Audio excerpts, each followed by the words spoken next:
ট্রাম্পের সফরের পরপরই রাশিয়ার প্রেসিডেন্ট ভ্লাদিমির পুতিনের বেইজিং সফর বিশ্ব রাজনীতিতে নতুন করে আলোচনার জন্ম দিয়েছে। বিশ্লেষকদের মতে সময়টা যেমন গুরুত্বপূর্ণ, তেমনি এর কূটনৈতিক বার্তাও বেশ স্পষ্ট।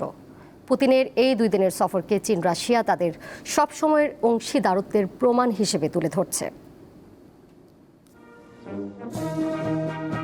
গত সপ্তাহে চীনে ট্রাম্পের সফর ছিল রাজকীয় আর প্রদর্শনীতে ভরপুর।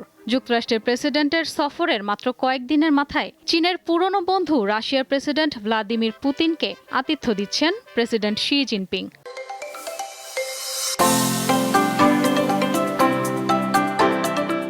বৃহত্তর বাণিজ্য চুক্তি এবং ইরান ও তাইওয়ানের বিষয়ে ফলাও করে বললেও যুক্তরাষ্ট্র ও চীনের বিতর্কিত ইস্যুগুলোতে উল্লেখযোগ্য কোনো অগ্রগতি দেখা যায়নি, বরং খালি হাতেই ফিরতে হয়েছে ট্রাম্পকে। কিন্তু পুতিনের সফরে রাশিয়া চীন সম্পর্ক অভূতপূর্ব উচ্চতায় পৌঁছেছে বলে জানিয়েছেন চীনের প্রেসিডেন্ট।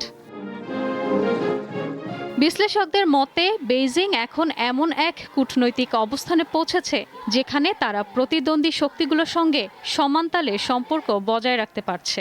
ট্রাম্প ও পুতিনকে পরপর স্বাগত জানানো সেই সক্ষমতারই ইঙ্গিত। বেইজিং এমন এক সময়ে নিজেকে বৈশ্বিক স্থিতিশীলতার স্তম্ভ হিসেবে তুলে ধরতে চাইছে, যখন বিশ্ব বাণিজ্য উত্তেজনা, যুদ্ধ ও জ্বালানি সংকটে কাঁপছে।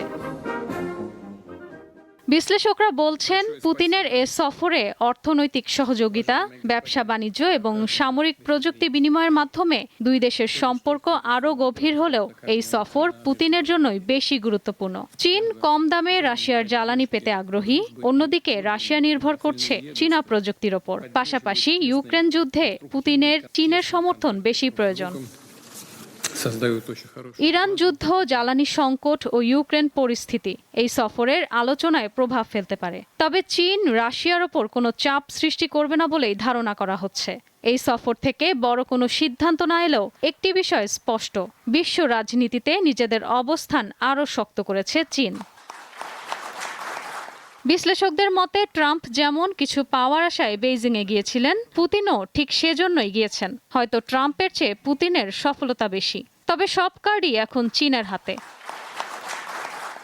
ইশরাত সুমা, দীপ্ত বার্তা কক্ষ।